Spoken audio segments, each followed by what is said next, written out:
You know, a lot of people have told me that Terrence Malick, they're not quite sure of what kind of a director he is, actor's director, cerebral director, whatever. All I can say is my experience. And my experience was that he trusted me to bring what he hired me to bring. And then he trusted me even more to bring things that I didn't even know I had in me.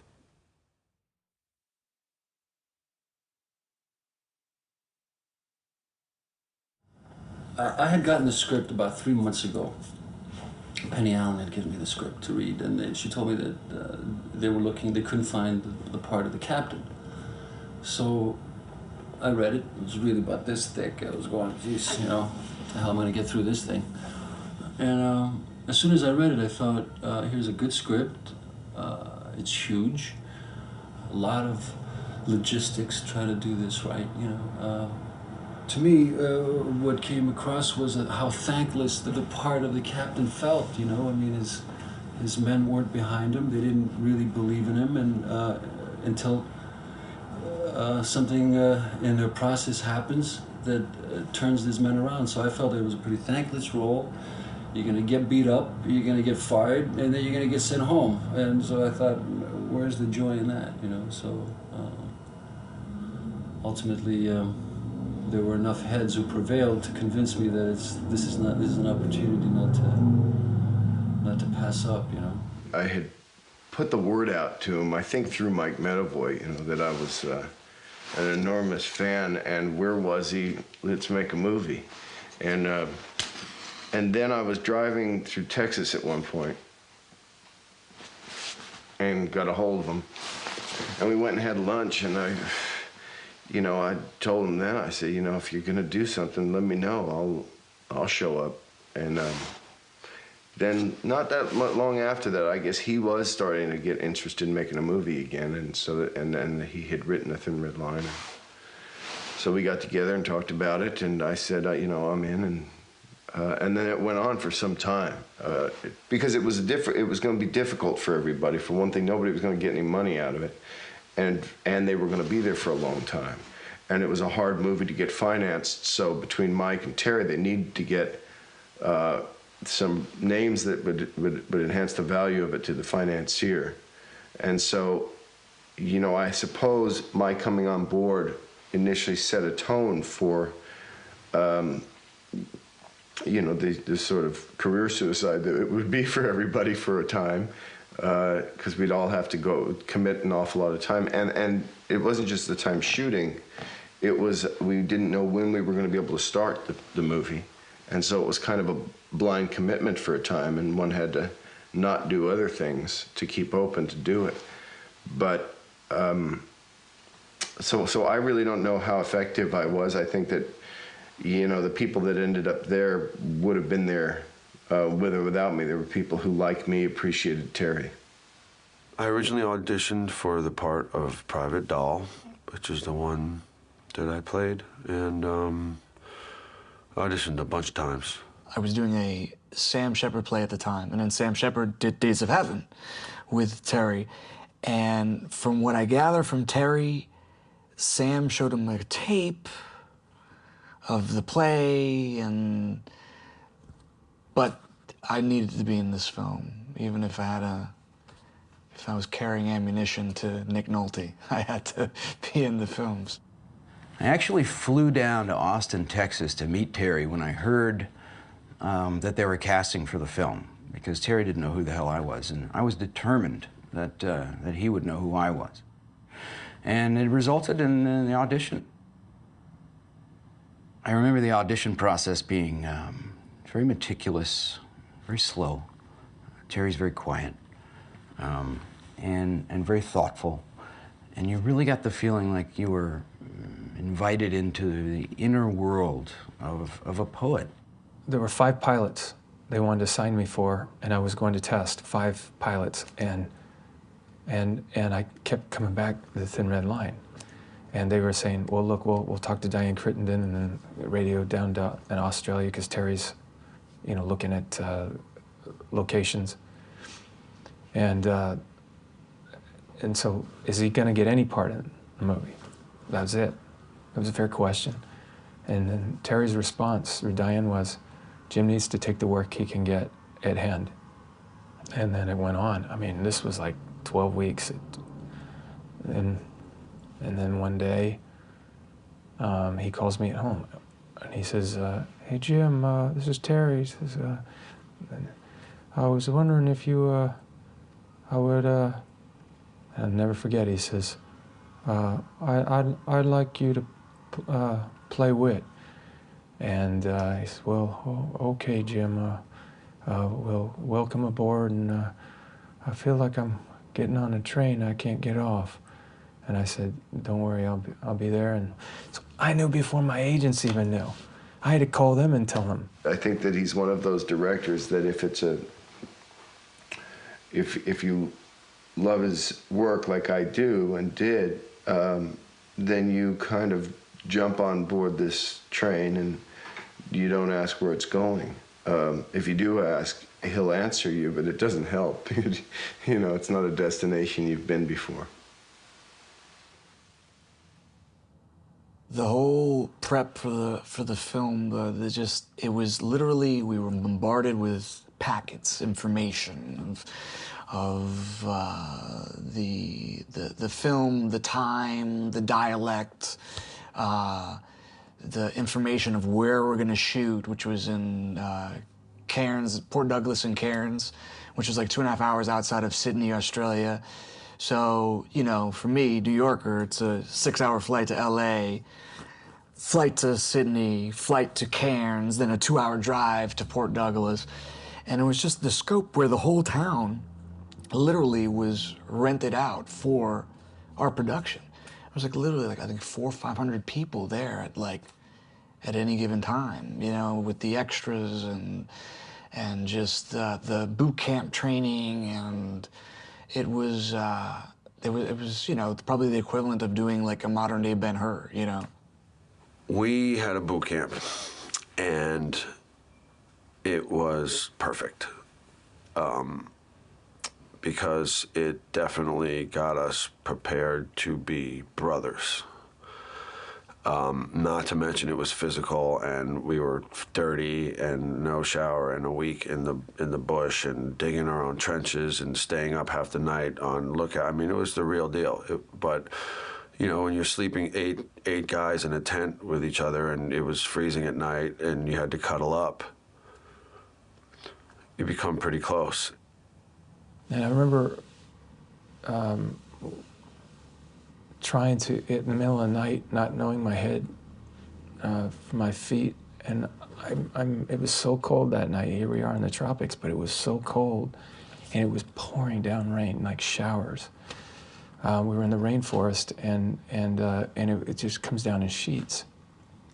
And I was holding Adrian Brody, and I thought it was my wife. And you could hear this, Jim, I'm not your wife.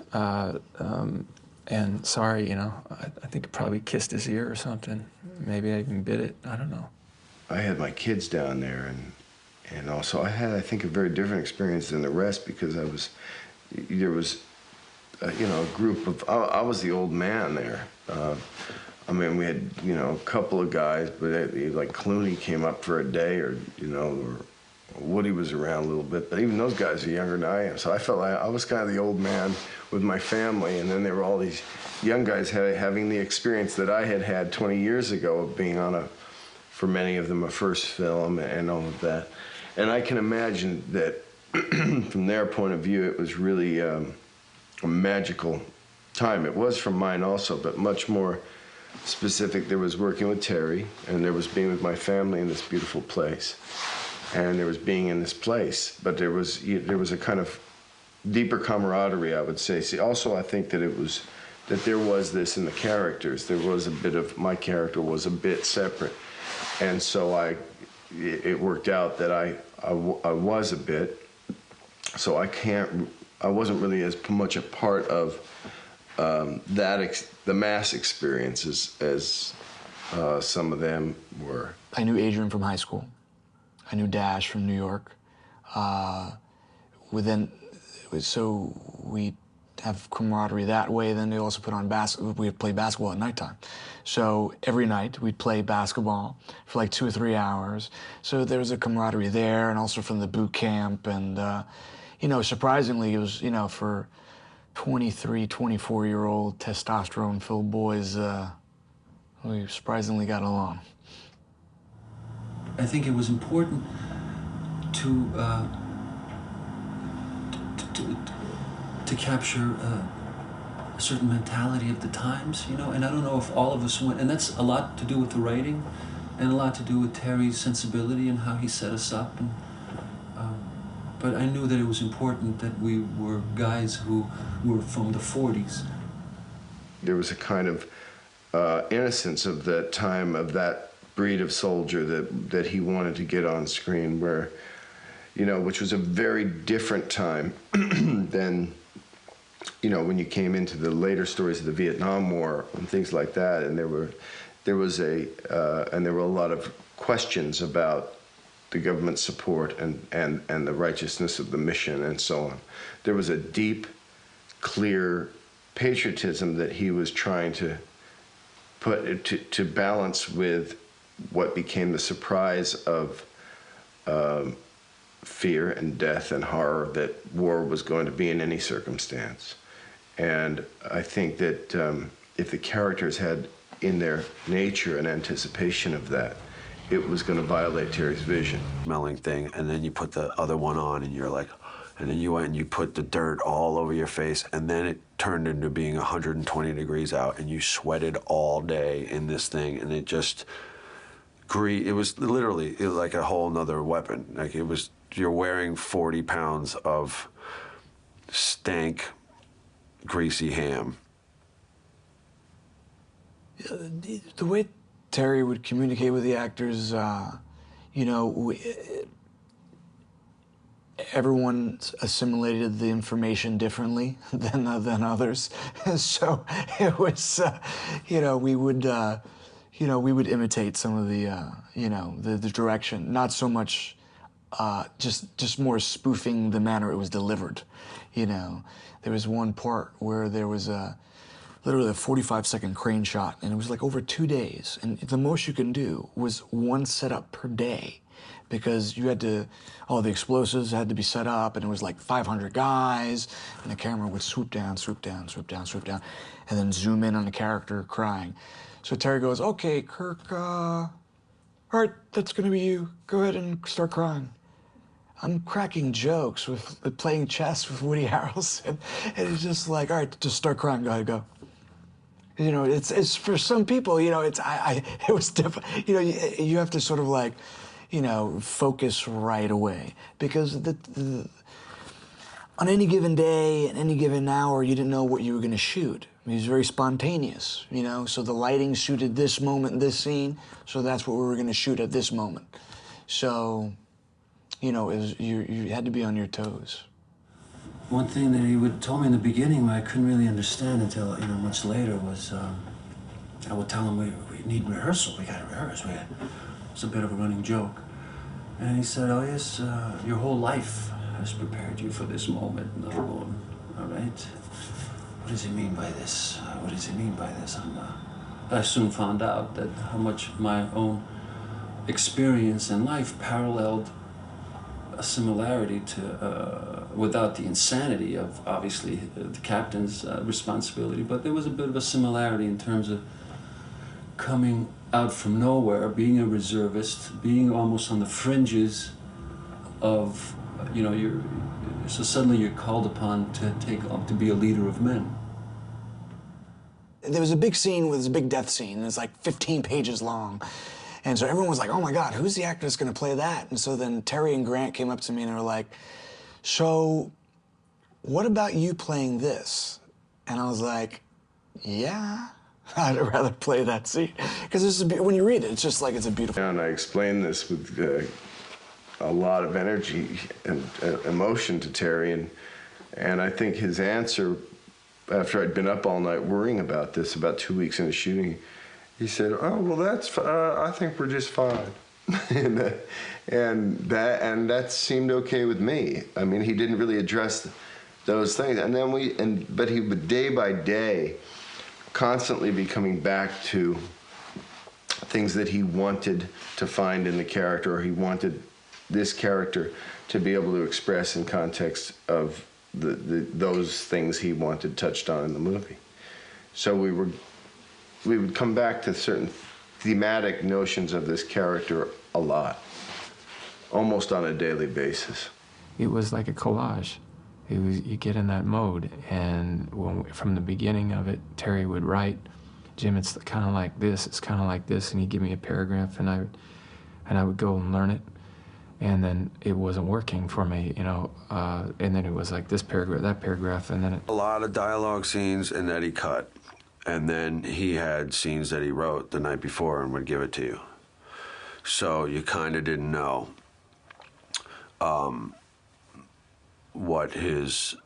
you might not have known what his intention was for the day, and sometimes he would say, don't say anything now. But I think people try to put him in this category of, oh, you know, it's Terry style. He likes everything to just be a reaction, and that's not true. He loves to write, and he loves to hear the dialogue. He's a very complicated guy. I mean, we used to laugh a lot because he's such a gentle person. We would laugh a lot, wondering, you know, where's the guy that made Badlands? Where in his face? And once in a while, you'd see a kind of flash of these, you know, Terry'd be talking, he'd be talking, and there'd just be these moments of these eyes go boom, you know. Oh, there it is.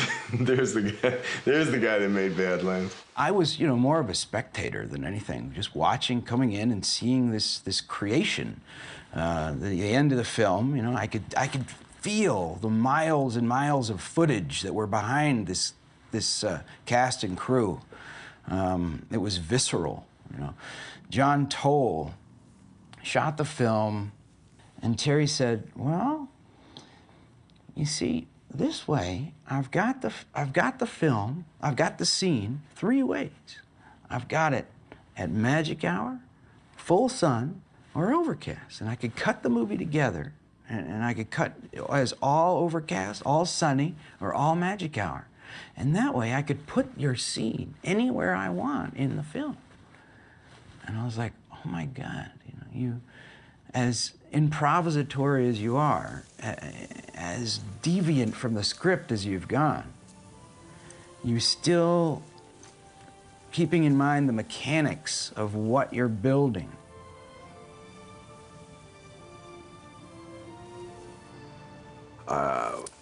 Towards the end of the movie, when Terry was figuring out who he was going to take to Guadalcanal, it was kind of like a pick me, choose me vibe. And I was really grateful to be taken there.